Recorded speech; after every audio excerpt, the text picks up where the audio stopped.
Es una estafa que el Estado tenga que hacerse cargo de las deudas del sector privado.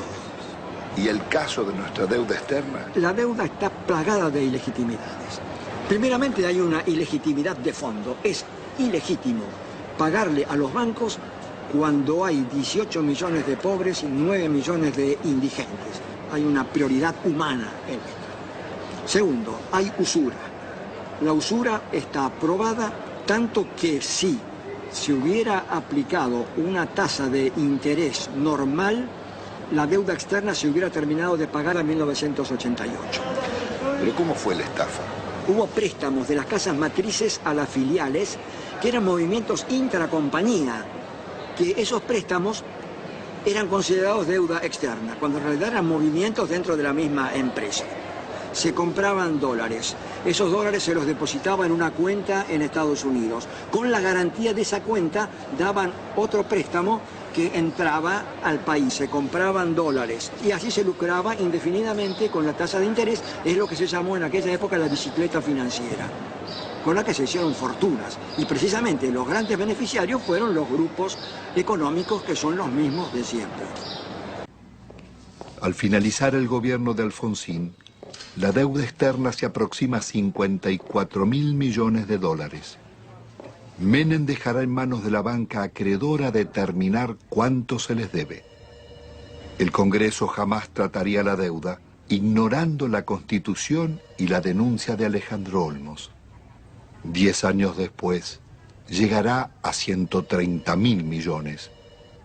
No confundamos a la gente con un mal concepto de la palabra deuda, porque todos queremos endeudarnos, pero después decimos que está mal que el país se endeude. Cuando crece el crédito porque hay alguna endeuda, es bueno, la deuda es buena. Todos queremos darle crédito, todos hablamos que hay que darle crédito a la población, que está surgiendo el crédito hipotecario. Es bueno endeudarse, no es malo endeudarse. Se vuelve absolutamente pertinente una cosa que los norteamericanos inventaron hacia 1898 con la ocupación de Cuba. En ese momento había bancos españoles que le habían prestado a la autoridad colonial cubana.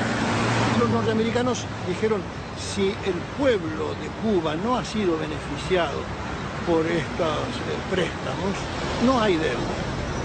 En 1923, cuando un banco británico, entonces el Royal Bank of Canada, le prestó a un tiranuelo de Costa Rica que se llamaba Tinoco unas uvas que estos utilizaron para sí mismos. Pero el Royal Bank of Canada pretendió que Costa Rica le pagara y se produjo un crédito y el árbitro resultó ser un expresidente de los Estados Unidos, el presidente William Taft. El presidente Taft resolvió el litigio diciendo hay deuda, pero hay una deuda privada y no una deuda pública, porque no hay deuda pública si no hay un público, el público como destinatario, como beneficiario. Son actos que de ningún modo han beneficiado al público, más bien todo lo contrario. Han hecho que la persona que compra en un supermercado y paga el IVA resulte el quien paga finalmente estas deudas privadas de grandes empresas, de grandes compañías o de gente en todo caso muy rica.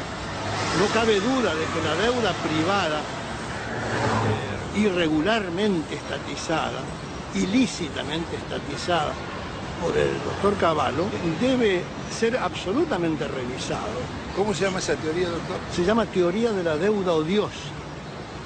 Una directora del Fondo Monetario Internacional, Karen Lissaker, representando a los Estados Unidos, dijo, si aplicáramos la teoría de la deuda odiosa, toda la deuda del tercer mundo se caería.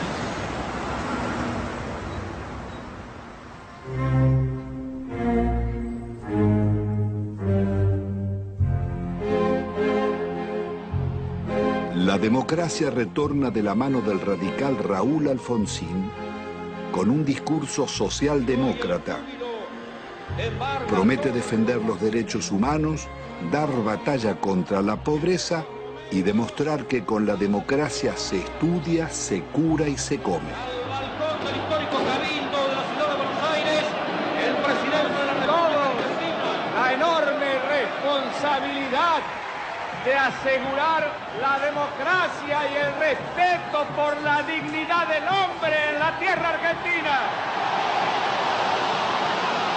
Hemos dicho que esto significa que el Estado no puede subordinarse a los grupos financieros internacionales, pero que tampoco puede subordinarse a los privilegiados locales. Pero el Estado está en quiebra y es preciso optar. El ministro Grinspoon propone denunciar la deuda externa y privilegiar el crecimiento. Alfonsín lo considera inviable y cede a la presión del poder. Y esto ha de lograrse a través de un ajuste que va a ser duro y que va a demandar esfuerzos de todos. Esto se llama, compatriotas, economía de guerra, y es bueno que todos vayamos sacando las conclusiones. El drástico ajuste se llama Plan Austral. Una vez más, millonarios recursos públicos pasarán a los bancos y corporaciones. Alfonsín actúa con un doble discurso. Promete investigar la deuda, pero ordena al presidente del Banco Central legitimarla. Promueve el juicio a las juntas militares por los crímenes de la dictadura y 2 años después, las leyes de obediencia debida perdonarán los delitos cometidos bajo órdenes superiores. Es el logro de la insurrección de los oficiales carapintadas. La población sale de sus casas y desafía los tanques.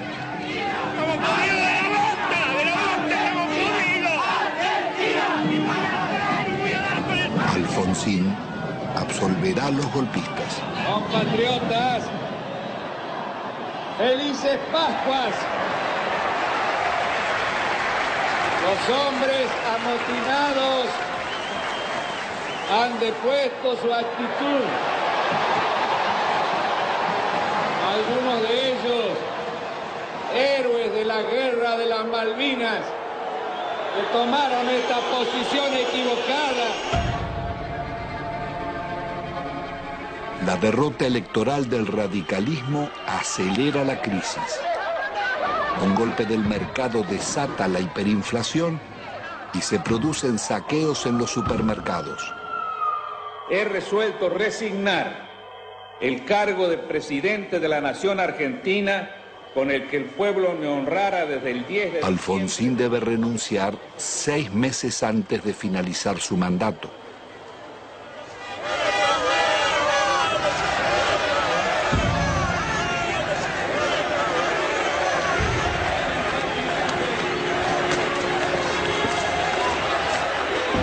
El justicialista Carlos Menem llega a la presidencia argentina después de haber gobernado varias veces la provincia de La Rioja, una de las más pobres del país. Su meteórico ascenso coincide con la caída del muro de Berlín y las ideas del consenso de Washington. De lenguaje franco y gesto de predicador, Menem promete revolución productiva y salariazo. Luce las patillas del viejo caudillo Facundo Quiroga, el tigre de los llanos.